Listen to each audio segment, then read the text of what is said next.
Our family story is actually pretty typical of a lot of families in the Sandhills. Sue Ann's grandfather homesteaded part of the ranch, and part of the ranch was Kincaided through the Kincaid Act. And I think that was in 1904. And the family's been here ever since. Our grandchildren will be 5th generation here on the ranch. Hi, my name is Sarah. My name's Adam Switzer. I'm Sue Ann Switzer. I'm Bruce Switzer. And we are here at the Switzer Ranch. I think every place is obviously unique and there's a certain set of challenges wherever you're at, and the Sandhills is no different. Obviously we're kind of in this semi-arid environment.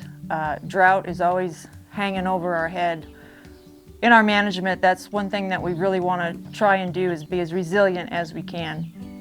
And in our mind, that's just being diverse as we can. The more diversity that we have in our plant community and in our economic structure, the more resilient we'll be over time, even if we hit a high or a low, whether that's rainfall or the markets. We have a lot of different things going on here at the ranch to make it all work. On the cattle side, we do a backgrounding operation through the winter months and a little bit in the spring. And then we take cow-calf pairs in on our grass and start over again in the fall with the backgrounding. And then also we have Calamus Outfitters that also operates on the ranch, which has lodging and summertime activities like float trips down the river. We've been doing tours for our greater prairie chicken and sharp-tailed grouse for maybe 12 years already. It's a resident bird that we've always enjoyed seeing, but we never really realized what a draw it could be. When we went out to really look at them ourselves, really take more time, rather than just ride by and go, there they are on the hill again, we were blown away at what these birds do. And so we started offering those tours, and it's just a riot. Those little birds did so much for us because it helped us realize all this value that we're surrounded by, value that maybe we didn't notice before. And I think probably for my family, the biggest change over the last 10, 15 years is that we really try to see the value in everything and always hold the attitude that everything matters, everything has value, everything has a role to play.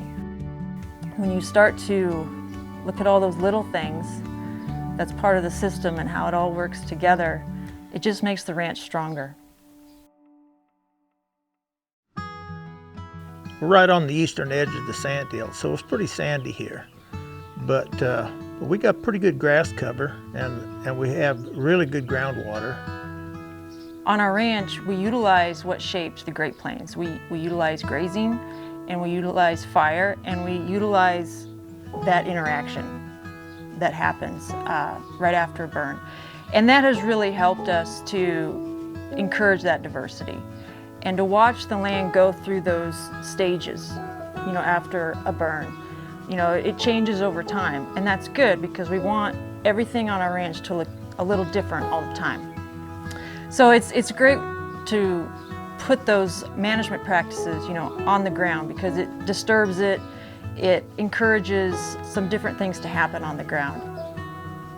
We try and manage our ground so we can have a long-term operation. So I always try in the back of my mind to think about take half, leave half. So I want to take half the grass, I want to leave half the grass so it has plenty of time to recover. And we always have a good base to start with every year.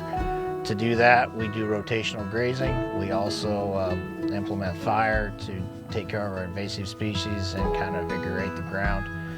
And we just try and always look forward how we can keep our ground in the best shape we can for years to come. Leaving grass sure doesn't bother me. As a matter of fact, it kind of makes me happy to know that in an emergency, we've always got something left over. We try to be grass managers as much as cattle managers.